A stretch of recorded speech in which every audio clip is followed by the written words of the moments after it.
So ngayon guys, papakita ko pala sa inyo kung ano yung sinusuot ko pag pupunta ng party. So may pupuntahan na invitation, may pupuntang bisita. So ito pala yung sinusuot ko guys. Tignan nyo kung maganda siya o hindi. So sana mag-comment kayo para malaman ko, no? So ayan, tignan yung pinakabuuhan niyang design ng damit guys. Wait lang.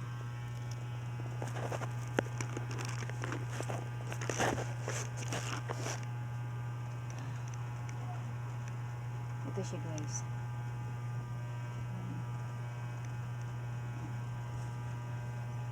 Ayan siya guys. Ito yung sinusuot ko pag lumalabas.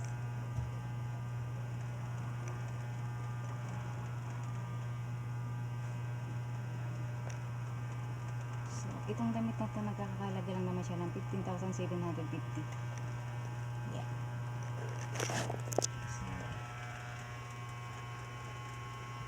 Sa inyo kung malalaman kung maganda o hindi. Okay?